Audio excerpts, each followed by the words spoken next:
کے راستے پر کھڑے رہے, ہم ان کے راستے پر اخلاص کے ساتھ اگر کھڑے رہے, ڈڈو وزی دو نمبری نہ کی تھی, اس راستے پر جس راستے پر امیر المجاہدین چل کر گئے اس راستے پر کھڑے رہے. ہمارا رب پر مکمل بھروسہ ہے, کوئی ووٹ دینے نہ بھی آیا اللہ فرشتے بھیج کر ہماری مدد کر دے گا. کسی کو بھروسہ ہوگا ان اداروں پر, کسی کو بھروسہ ہوگا ان طاقتوروں پر, ہمارا بھروسہ رب پر ہے. اگر یہ چاہیں کسی کو لا سکتے ہیں تو جس کو رب چاہے گا وہ نہیں آ سکتا. کہتے ہیں لبیک والے کیسے آئیں گے, مولوی کیسے آئیں گے, میں کہ جی میں یوتھی اگین, پتہ ہی نہیں لگیا جناب, سارے گئے, ایک منٹ ہی نہیں لگے. واللہ یہ رب کی خفیہ تدبیر ہے نا. بابا جی نے جو کہا تھا یا اللہ کلیاں کر کے ذلیل کریں. بالکل آپ اللہ پر بھروسہ رکھیں. ابھی عید میلاد النبی مہینہ شروع ہوا ہے نا, بڑے بڑے چوکوں میں تصویریں لگی ہوئی ہیں مولویوں کی ختم نبوت کے غداروں کے ساتھ, بڑے بڑے پیروں کی ناموس رسالت کے غداروں کے ساتھ. عید میلاد النبی, یار کوئی اپنی ماں کے ساتھ گستاخ, اپنی ماں کے گستاخ کے ساتھ کوئی فلیکس لگواتا ہے؟ کس نے میری ماں کو گالی دیا ہے چوک بیس کے ساتھ تصویر لگواؤ. کسی کے باپ کے گستاخ کے دکان سے سودا لینے جاتا ہے؟ یار جو رسول اللہ کی ختم نبوت کے غدار ہیں, ناموس رسالت کے غدار ہیں, ان کے ساتھ چوکوں پہ تصویریں. پھر کس منہ سے عید میلاد النبی ہم منا رہے ہیں؟ کس منہ سے ہم سرکار کی بارگاہ میں جائیں گے؟ حضرت عبداللہ بن مبارک رضی اللہ تعالیٰ عنہ, جانتے ہیں آپ ان کو؟ کون جانتا ہے؟ سبحان اللہ. تھوڑے عطاء اللہ سخیلوی نو سارے جان دے ہونے, ابرار الحق نو سارے جان دے ہونے, شان نو سارے جان دے ہونے, کنجروں اور کنجریوں کا ساروں کو پتا ہوگا.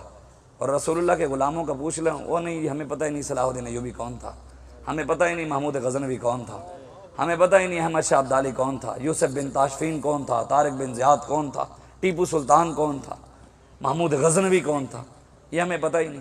ہم بس او جی بلہ آیا, شیر آیا, تیر آیا, کاف آیا. اور یہ مولویوں کا کام کیا سیاست ہے, اسلام میں کیا سیاست ہے بھی؟ تو نے اسلام پڑھا کون سا ہے, تم ہمیں بھی بتا.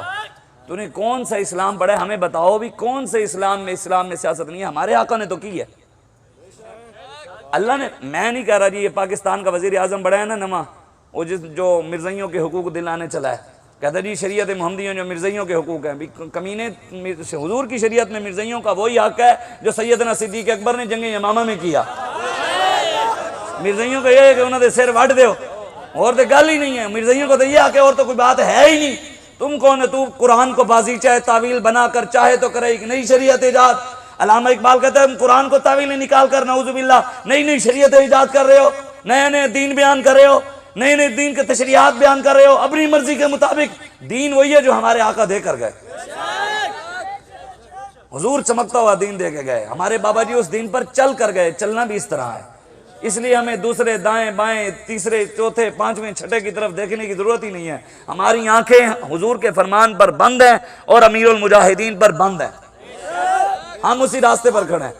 تسی اپنے پیر دے وفادار ہوتے ایسی ایڈے کچے ہیں جو تاڑے رلے رل جائیے. الحمدللہ امیر المجاہدین علامہ خادم حسین رضوی نے اتنا ضرور تیار کیا لبیک والوں کو. لبیک والوں کے سامنے کوئی گستاخ بات بھی نہیں کرتا, نہ صحابہ کا گستاخ, نہ اہل بیت کا گستاخ, نہ کوئی پاکان امت کا گستاخ, نہ ہی رسول اللہ کی عزت و ناموس اور ختم نبوت کا کوئی گستاخ. ہمارے سامنے کوئی بات بھی نہیں کرتا. ان کو پتہ ہے لبیک والے انہوں نے سامنے گل کی تھی نہ بچھا دینا. عقیدہ ہے نا اتنا, اللہ نے امیر المجاہدین کے صدقے اتنا مضبوط بنایا نا ہمیں. تو پھر آپ لوگ کیوں ادھر ادھر دیکھتے ہیں؟ حضرت عبداللہ بن مبارک کی بات سنا رہا تھا, یہ امام